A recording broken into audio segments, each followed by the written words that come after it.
और चलिए अब विस्तार से खबरें देखते हैं, विस्तार से खबरों को समझाते हैं। सबसे पहले बात करेंगे कोरोना के कहर की। जी हां, कोरोना को लेकर पूरी दुनिया खौफजदा है। तमाम खबरों को बताएंगे। पीएम मोदी ने क्या कुछ कोरोना को लेकर बातें कही हैं, ये सब कुछ भी आपको बताएंगे। लेकिन सबसे पहले कोरोना पर अपडेट। 1 घंटे पहले पीएम मोदी ने देश को संबोधित किया और कोरोना को वैश्विक संकट बताया। पीएम ने 22 मार्च को जनता कर्फ्यू का पालन करने की अपील आम जनता से की है। पीएम मोदी ने 22 मार्च को सेवा में लोगों का हौसला अफजाई करने की बात कही। जो लोग सेवा में लगे हुए हैं उनकी हौसला अफजाई की बात कही है। पीएम मोदी कल शाम 4 बजे सभी राज्यों के स्वास्थ्य मंत्रियों से बात करेंगे। भारत में कोरोना के अब तक कुल 173 केस आ चुके हैं। अब तक मौत का आंकड़ा जो 4 पहुंच चुका है। पंजाब में एक बुजुर्ग की मौत हुई है कोरोना की वजह से। केंद्र सरकार का निर्देश है, सभी मंत्रालयों को 50% स्टाफ कम करने को कहा गया है। 22 मार्च से विदेशी विमानों के भारत उतरने पर रोक लगा दी गई है। विमानों के उतरने पर 1 हफ्ते के लिए रोक लगाई गई है। दिल्ली में सभी रेस्टोरेंट 31 मार्च तक के लिए बंद कर दिए गए हैं। कोरोना की वजह से रेलवे ने रियायत खत्म कर दी है। हालांकि छात्रों और दिव्यांगों को रियायत जारी रहेगी। 10 साल तक के सभी बच्चों को घर में रहने की सलाह दी गई है। रेलवे ने अब तक 310 ट्रेनें 31 मार्च तक के लिए कैंसिल कर दी हैं। तो ये तमाम अपडेट्स हैं कोरोना से जुड़े हुए। उसको कंट्रोल करने के लिए तमाम कदम उठाए जा रहे हैं और हम आपको बता दें कि लगातार सरकार की ये कोशिश है कि किस तरह से कोरोना पर कंट्रोल पाया जा सके और इसी को लेकर प्रधानमंत्री ने भी देशवासियों से अपील की है। जहां पीएम ने कोरोना से बचने के लिए राष्ट्र को संबोधित किया अब से कुछ देर पहले, जिसमें सबसे अहम बात उन्होंने जनता कर्फ्यू को लेकर कही। आप भी सुनिए। इस रविवार यानी 2 दिन के बाद 22 मार्च रविवार को सुबह 7 बजे से रात 9 बजे तक सभी देशवासियों को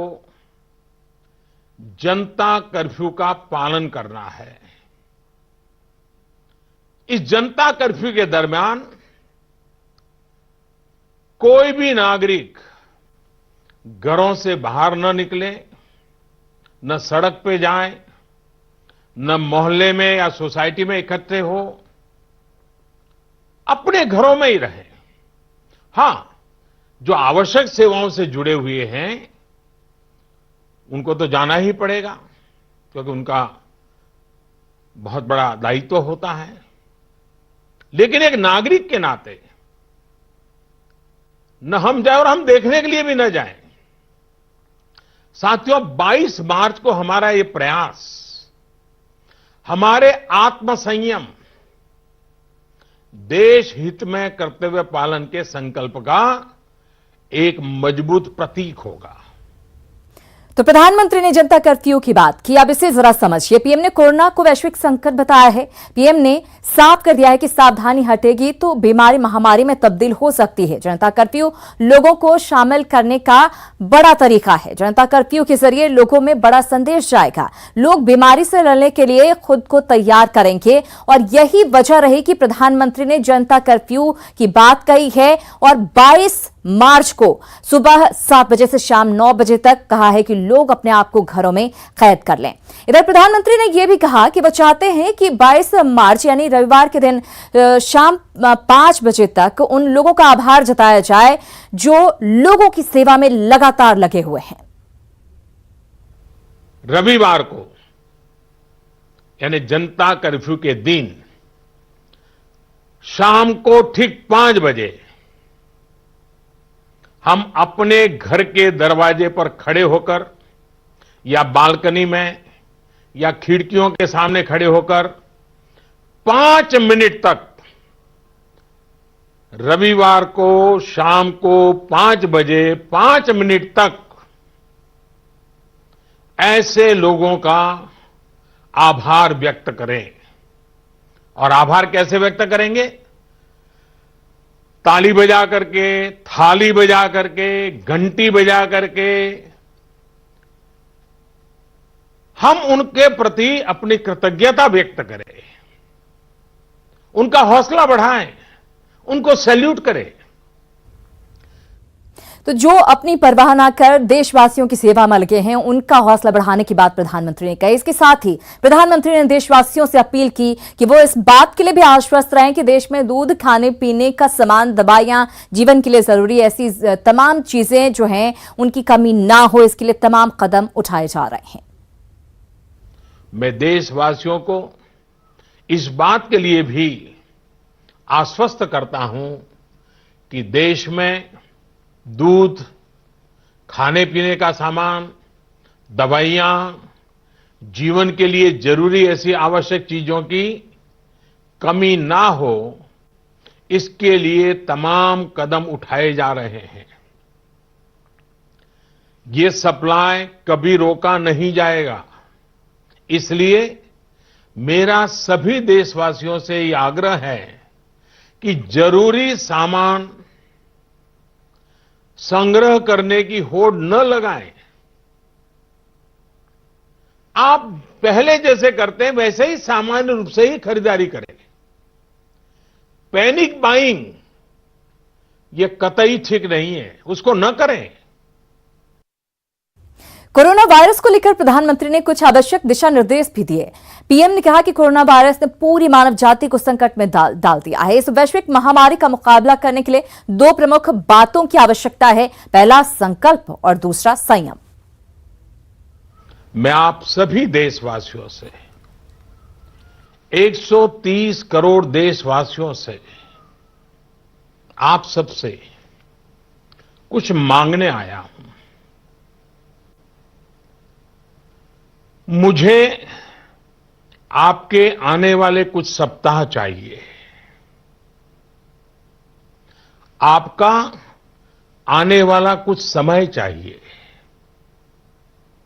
मेरे प्यारे देशवासियों, अभी तक विज्ञान कोरोना महामारी से बचने के लिए कोई निश्चित उपाय नहीं सुझा सका है और न ही इसकी कोई वैक्सीन बन पाई है। ऐसी स्थिति में हर किसी की चिंता बढ़नी बहुत स्वाभाविक है। दुनिया के जिन देशों में कोरोना का वायरस और उसका प्रभाव ज्यादा देखा जा रहा है, वहां अध्ययन में एक और बात सामने आई है। इन देशों में शुरुआती कुछ दिनों के बाद अचानक बीमारी का जैसे विस्फोट हुआ है। इन देशों में कोरोना से संक्रमित लोगों की संख्या बहुत तेजी से बढ़ी है।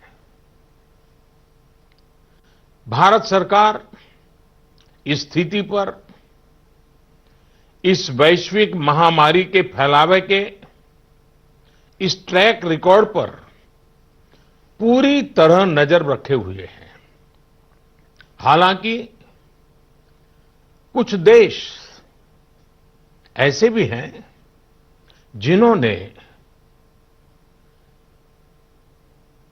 आवश्यक निर्णय भी किए और अपने यहां के लोगों को ज्यादा से ज्यादा आइसोलेट करके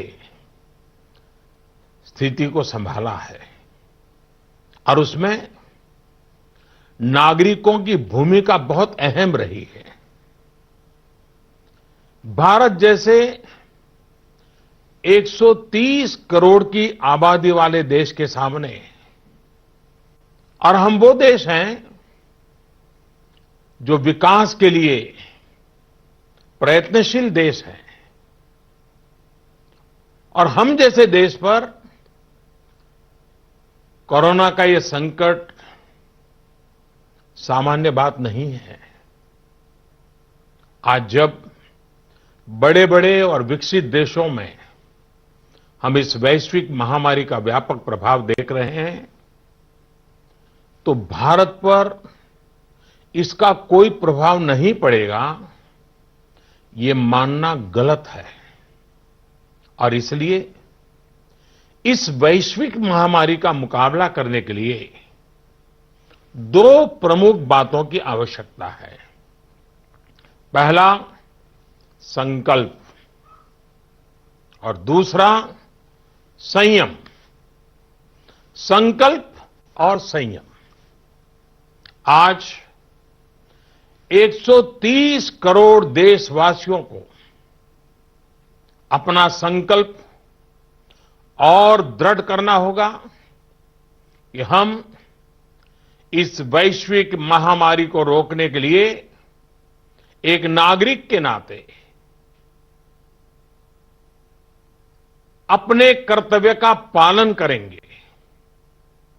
केंद्र सरकार, राज्य सरकारों के दिशा निर्देशों का पूरी तरह से पालन करेंगे। आज हमें ये संकल्प लेना होगा कि हम स्वयं संक्रमित होने से बचेंगे और दूसरों को भी संक्रमित होने से बचाएंगे। साथियों, इस तरह की वैश्विक महामारी में एक ही मंत्र काम करता है, हम स्वस्थ तो जग स्वस्थ। हम स्वस्थ तो जग स्वस्थ। ऐसी स्थिति में जब इस बीमारी की कोई दवा नहीं है तो हमारा खुद का स्वस्थ बने रहना ये सबसे पहली आवश्यकता है। तो प्रधानमंत्री नरेंद्र मोदी ने पूरे देशवासियों से यह अपील की है। प्रधानमंत्री की अपील पर क्या है पटना के लोगों की राय, जानने की कोशिश की हमारे सहयोगी आनंद अमृतराज ने। प्रधानमंत्री ने देशवासियों से आह्वान किया है कि 22 मार्च को सुबह 7 बजे से लेकर रात 9 बजे तक जनता कर्फ्यू लगाएं, यानी कि लोग घरों में रहें, ज्यादा से ज्यादा लोग घरों में रहें ताकि लोग सुरक्षित रह सके। हमारे साथ पटनावासी मौजूद हैं और पटनावासियों से जानने की कोशिश करते हैं कि क्या उनकी राय है। प्रधानमंत्री जी के माध्यम से पूरे देशवासियों से भी आग्रह करेंगे, जो प्रधानमंत्री जी ने कहा है उसको पूरे देशवासी अपने ऊपर भी पालन करें और अपने जान पहचान लोगों के बीच भी इस चीज की चर्चा करें और लोगों को सूचना दें। प्रधानमंत्री जी का कहना है कि पहले हम स्वस्थ, फिर देश स्वस्थ, फिर जग स्वस्थ। प्रधानमंत्री जी के आह्वान का बिल्कुल हम लोग पालन करेंगे और लोगों में भी फैलाएंगे कि इस आगामी 22 मार्च को सभी लोग अपने घर से ना निकले, अकारण बहुत जरूरत हो तो कोई जाए, नहीं तो घर में रहे। सभी लोग जागरूकता बीच में जागरूकता फैलाने का काम करेंगे ताकि अपने घरों से नहीं निकले और प्रधानमंत्री जी के बातों का पालन करें। देखिए, महामारी है और इसको मतलब पूरे पटनावासियों के लिए ये आह्वान प्रधानमंत्री जी ने किया है कि सुबह 7 बजे से लेकर के शाम के 5 बजे तक अपने घरों में रहें और लोगों को जागरूक करें और शाम में 5 बजे निकलकर और ताली बजाएं और डुडुगी बजा करके लोगों को मतलब इसका धन्यवाद दें।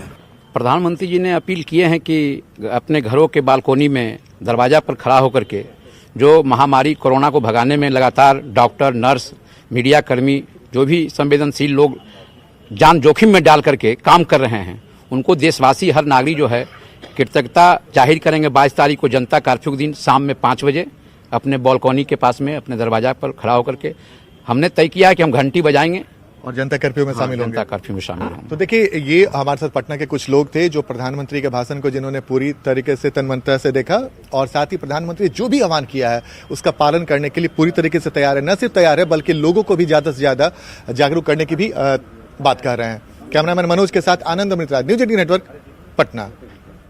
तो प्रधानमंत्री के आह्वान का असर पूरे पटना वासियों पर भी नजर आ रहा है और साफ साफ वो ये कहते हुए नजर आ रहे हैं कि 22 मार्च को जनता कर्फ्यू में हम पूरी तरह से सम्मिलित होंगे और दूसरों को भी जागरूक करेंगे।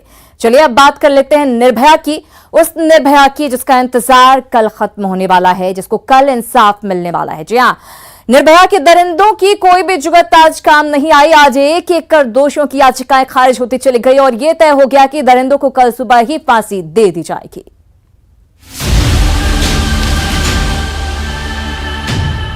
फांसी को टालने के लिए निर्भया की दोषियों की पैंतरेबाजी इस बार काम नहीं आई।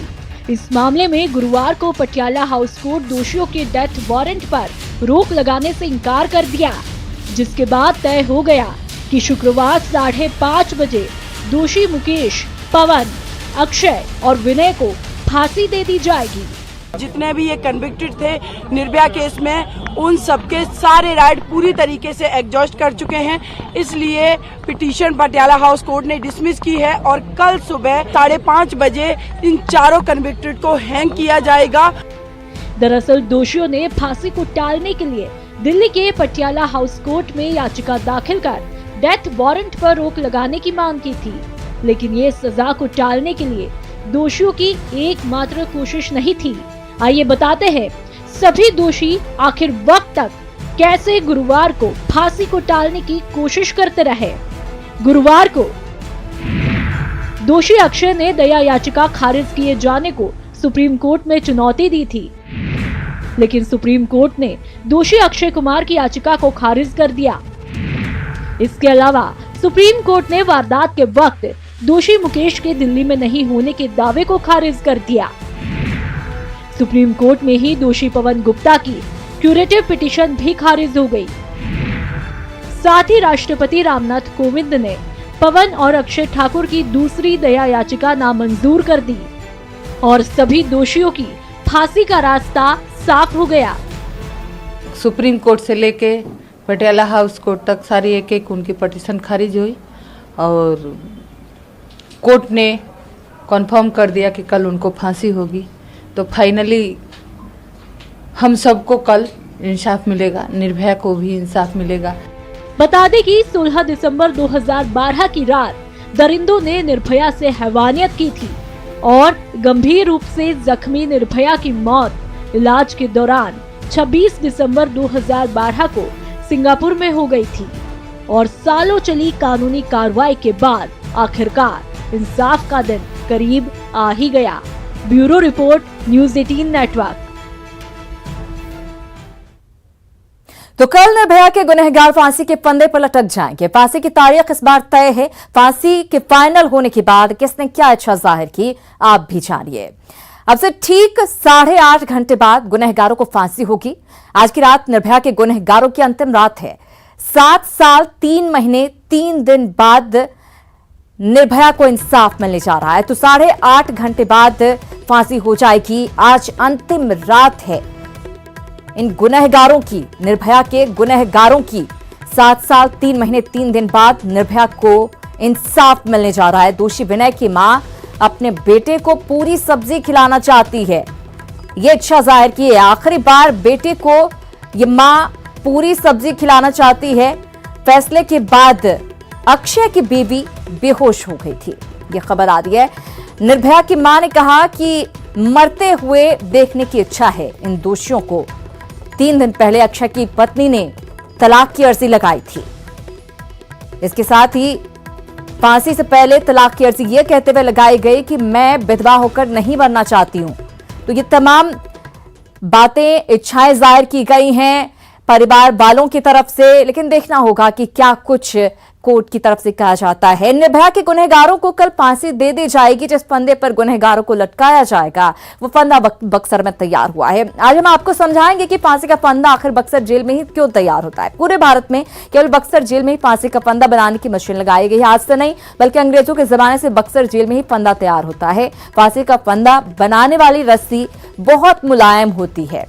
फांसी में इस्तेमाल होने वाली सूत को अधिक नमी की जरूरत होती है। बक्सर चूंकि गंगा किनारे बसा हुआ शहर है, इसीलिए बक्सर का क्लाइमेट नमी युक्त है। फांसी का फंदा बनाने के लिए बक्सर जेल में कर्मचारियों के पद भी सृजित किए गए हैं और कहीं पर भी अगर फांसी होती है तो फंदा यहीं पर बनाया जाता है और उसी फंदे से फिर फांसी दी जाती है। और कल सुबह निर्भया के चारों दोषियों को भी फांसी के फंदे पर लटका दिया जाएगा। खबरों में आगे बढ़ेंगे। एक तरफ खेती को नुकसान का सौदा माना जा रहा है, दूसरी तरफ मुंगेर की एक महिला ऑर्गेनिक तरीके से गोभी की खेती कर इलाके की महिलाओं के लिए उदाहरण पेश कर रही है।